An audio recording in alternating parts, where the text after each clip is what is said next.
Bem-vindos a mais um vídeo. Hoje, como prometido, vamos tratar sobre o filme O Sétimo Selo, do cineasta sueco Ingmar Bergman. É mais um vídeo sobre filmes, né? Um filme em específico. O último vídeo foi sobre o Coringa. Teve um bom retorno.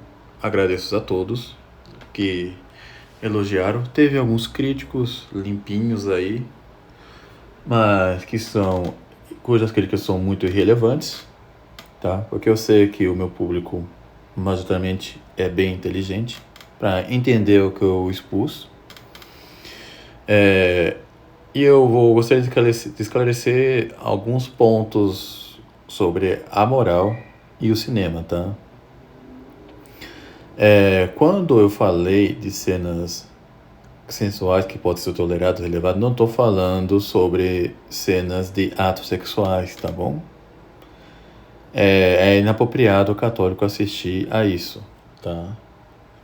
E com respeito às cenas imorais que aparecem no Requiem para um Sonho, apesar de não ter um fim erotizante, mas sim repulsivo, tá? A quem for se aventurar em assistir esse filme, eu recomendo simplesmente que passe, tá? Ou vede os olhos, tá? Ou, melhor ainda, se conseguir, arrume uma edição que corte essas partes. No mais, é melhor, tá? Fica com o que é seguro.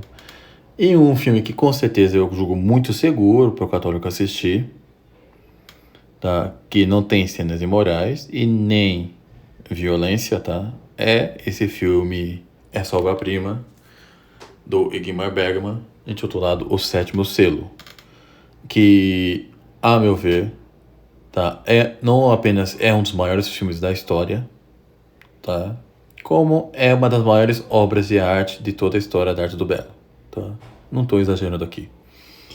É o meu filme favorito ao lado do Felicidade Não Se Compra. E eu não tenho nenhuma dúvida que é um dos 5 ou mesmo um dos 3 maiores filmes de todos os tempos. Agora, por que eu tô tratando desse filme? Ainda mais quando é de alguém como Ingmar Bergman. Mas quem é esse cineasta Ingmar Bergman? Ingmar Bergman nasceu na Suécia em 1918, faleceu há poucos anos atrás, em 2007, aos 89 anos, tá? Deus tenha misericórdia de sua alma. Ele é filho de pastor luterano e abandonou a fé luterana, tá? Mais tarde se tornou agnóstico e, por incrível que pareça, o seu próprio agnosticismo e o que ele aprendeu dentro da fé luterana influiu muito na sua visão de mundo e também influiu muito no seu filme O Sétimo Selo, tá? Parece até estranho um católico recomendar um filme de alguém que se tornou agnóstico, tá? E cujo próprio agnosticismo influenciou boa parte da trama desse filme. Mas já vou explicar o porquê, tá? O filme também contém alguns elementos gnósticos, esotéricos, aí, mas que dá para o católico relevar, tá? Eu não acho que uma coisa ou outra torna o filme proibitivo, entendeu? Senão a gente não vai poder assistir absolutamente nada, né? Nem mesmo Felicidade Não Se Compra. Mas como eu não sou um desses limpinhos, né, que querem proibir todo tipo de coisa pro católico, então eu tô aqui para tratar desse filme e, inclusive, encorajá-los e recomendar a todos vocês. Do que se trata esse filme? Esse filme tem 3 personagens principais, tá? O protagonista desse filme é o personagem Antonius Bloch. Ele é um cruzado que participou das cruzadas E depois ele retorna buscando voltar para a sua terra natal, que é a Suécia, tá? Que na época já estava sendo assolada pela peste negra de então. Nessa retorno à Suécia estavam ele e o seu escudeiro Jones. Nesse filme, o Antonius Bloch, ele é interpretado pelo Max von Sydow. E o Jones é interpretado pelo Gunnar Bjornstrand. Eu tô colando aqui mesmo, tá? Então, o filme começa com os dois descansando na praia. Uma típica praia sueca. É bem rochosa, tá? E o Bloch, ele se levanta. Aliás, vou logo avisando que esse vídeo vai ter spoiler, tá?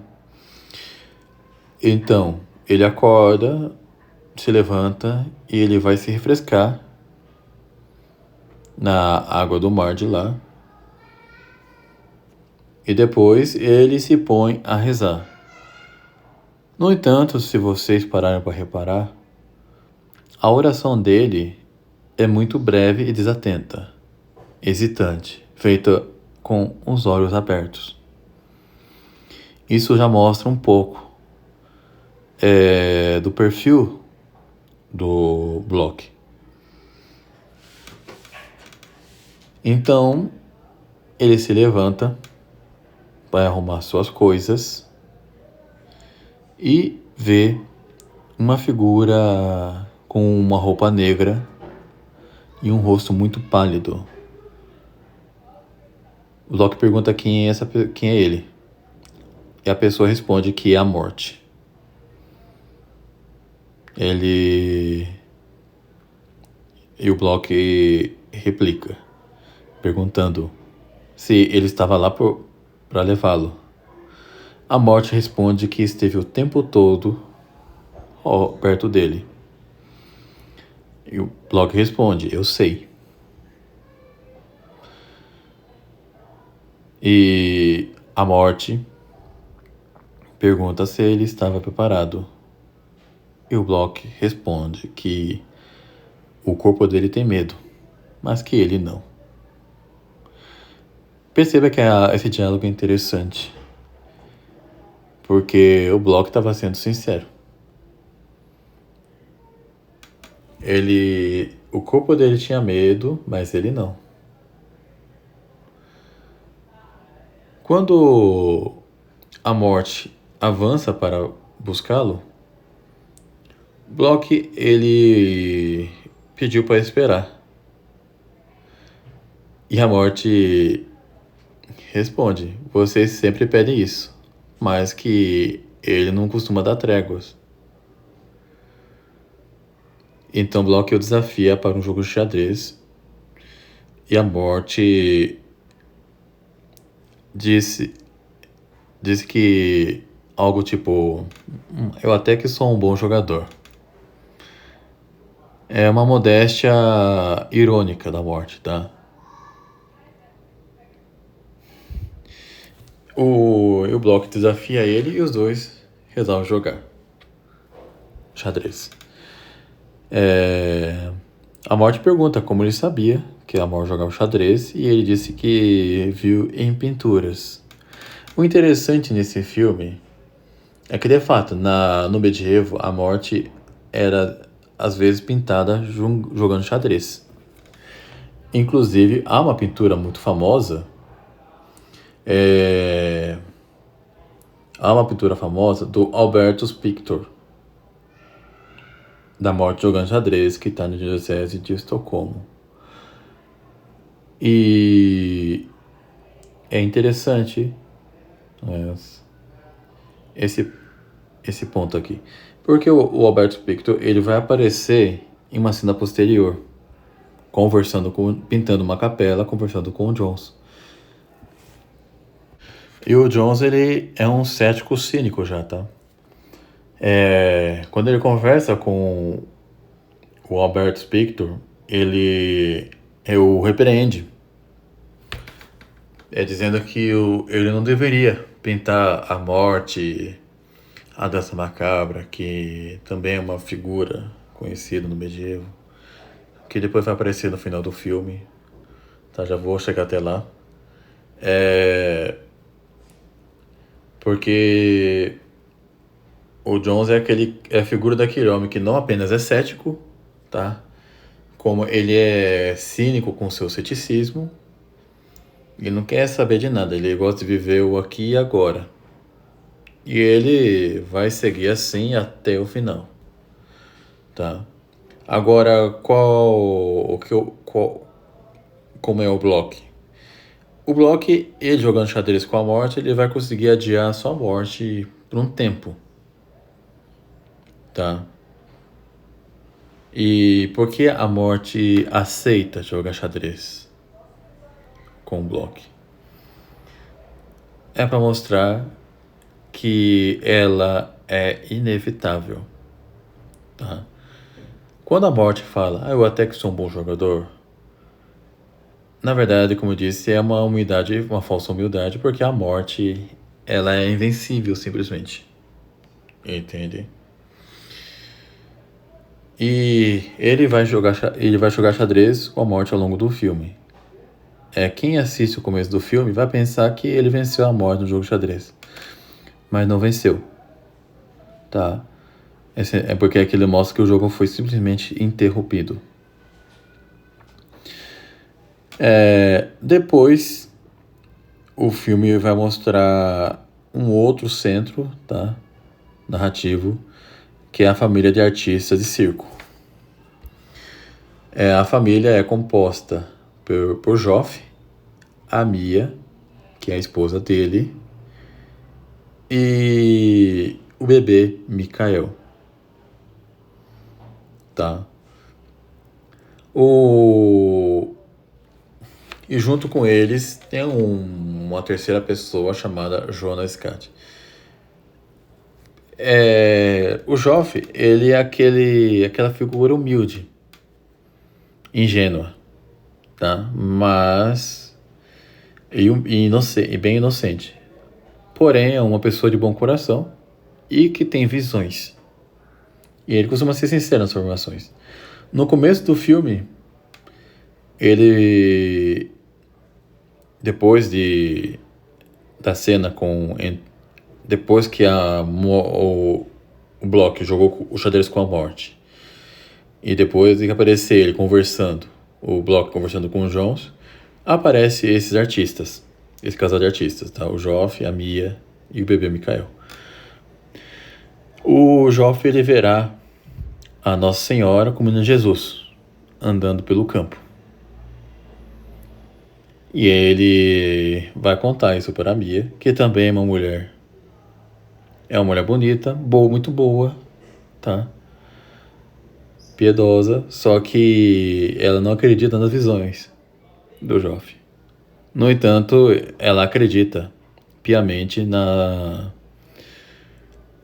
no bom coração dele, tá? Ele acha que tem alucinações, alguma coisa assim. E depois o filme vai centrar na cena dentro da capela, onde teve aquela conversa entre o Jones e o Albert Block. Perdão, o Jones e o Albertus Pictor, perdão. O Antônio Block, ele vai pro outro lado, ele vai a um confessionário e lá ele conversa com a morte novamente. E ali ele vai dar um verdadeiro desabafo racionalista. Ele pensa, como a morte ela usa uma roupa preta, semelhante a um hábito religioso, talvez do beneditino ou do agostiniano, o Block pensa que era um sacerdote que está ali, mas era a própria morte. Ele conversa com a morte, alegando que ele não consegue simplesmente acreditar. Ele não quer crença, ele quer conhecimento, ele quer saber. E que ele não consegue mais crer em Deus como antes. Segundo o Block, ele acredita que o que acontece é que o homem idolatra o seu próprio medo e chama isso de Deus. E e se pergunta por que Deus não ouve. O Block ele desabafa. Eu choro para ele no escuro, mas parece não ter ninguém lá. A morte responde, talvez porque não tenha ninguém lá mesmo. E Block continua desabafando, que parece que a vida não tem sentido. É um vazio sem sentido. E a morte continuava respondendo a ele. A morte, ela sempre aparece como um homem com um rosto severo, impassível. Como se não mostrasse sentimento. Então podemos dizer que o sétimo selo vai ser sempre esta, digamos assim, vai ser sempre essa busca do Antônio Bloch pelo sentido da vida, pelo conhecimento de Deus. E ele vai carregar essa angústia até o final do filme.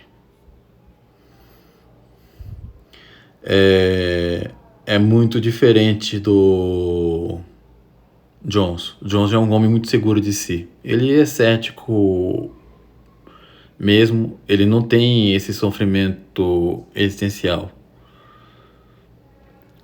do Bloch. Mas veremos que esse vazio não é bom também. O Jones ele não expressa, digamos assim, sentimentos nobres pelas pessoas. Ele chegou a salvar uma moça que é muda, de um abusador, digamos, de um cara que é ladrão e abusador ao mesmo tempo. E só que o Jones fez dessa moça uma espécie de criada para ele. E assim se seguiu. Ao longo do filme, o Jones e o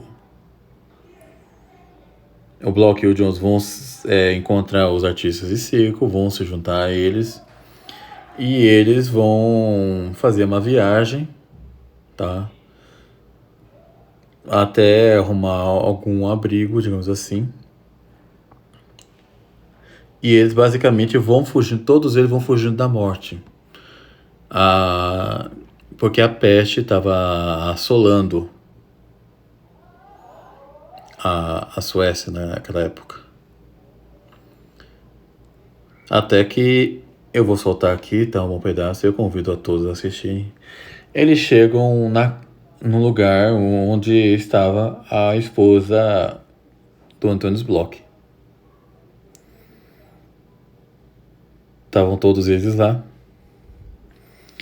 E ela preparou um lanche para todo mundo. Até que depois ela começou a ler o livro do Apocalipse. Ela estava lendo justamente a parte que estava narrando a abertura dos selos. Inclusive é por isso que o filme tem esse nome, o Sétimo Selo. É uma referência ao livro do Apocalipse. E eis que aparece a morte dentro do lugar para buscar a todos, não apenas ao Bloch. E o interessante é que apesar de todo o sofrimento que o Thanos Bloch expressou ao longo do filme, é causado pela sua crise existencial, a sua crise de fé. No final do filme, ele começa a rezar efusivamente, pedindo misericórdia. A moça muda, ajudada pelo Jones, ela olha para a morte toda encantada, chorando de emoção. Ela se ajoelha e diz, está consumado. É a última palavra de Cristo na cruz. E termina com todos eles sendo levados pela morte, fazendo a dança macabra. E mostra também que o Joff, que estava afastado deles, né? Eles estavam em outro lugar. Ele viu eles andando pelo morro e contou para a esposa dele o que ele estava vendo. A esposa apenas riu, dizendo: "Ah, vocês e suas visões." E o filme se termina assim. Agora, devemos nos atentar a diversos elementos que esse filme tem. Eu fiz um resumo dele aqui, mas convém aqui expor algum simbolismo, algumas lições que o católico pode aproveitar. Como bem disse, a morte ela é inevitável para todos. O Ingmar Bergman com certeza sabe disso, mesmo sendo agnóstico. Até um ateu sabe. Todos um dia vão morrer. O fato da morte conceder esse jogo para Antônio Bloch não significa, tá, que o Bloch estava conseguindo vencer a morte e adiar a sua morte. O Bloch não estava conseguindo isso, na verdade. Na verdade, a morte concedeu isso para mostrar que é ela que está no jogo. Tanto é que tem uma parte em que o Bloch, dando uma despertalhão, derruba as peças. E depois fala para a morte: "Ah, eu não lembro como as peças estavam." A morte responde: "Eu lembro." E repõe as peças como elas estavam antes. A morte quis mostrar para ele que ela estava no jogo. E que não tem como escapar. E depois mostra também que o Bloch, tanto o Bloch como o Jones, são figuras do homem moderno. Jones é aquele descrente, já, tá? Confirmado na sua descrença, que não quer saber de nada e fica por isso mesmo. Tanto é que no final do filme ele fica impassível, indiferente com a morte. E estava até repreendendo o Bloch pelas suas orações que estava fazendo antes da morte levá-los.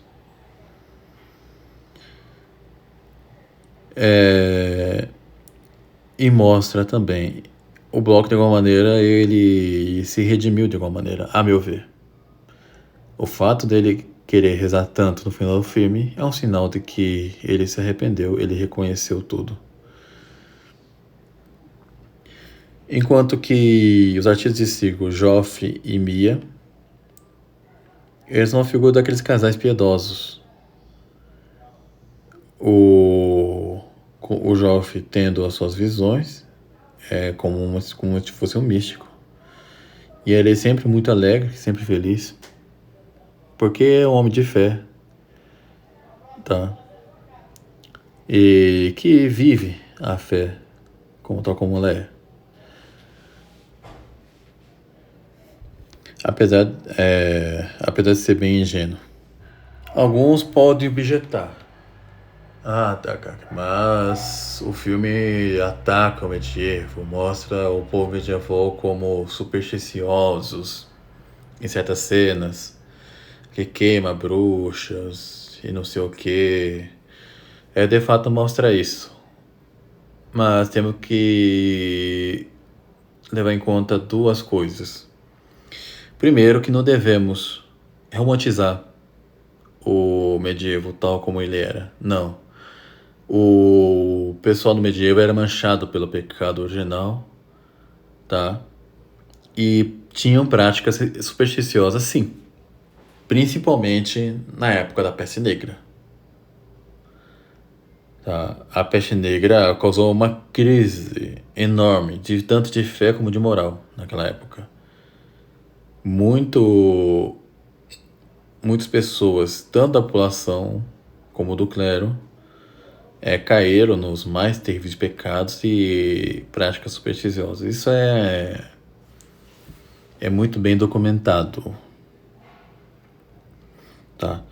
E depois temos que levar em conta que o Ingmar Bergman produziu esse filme dentro da sua cosmovisão.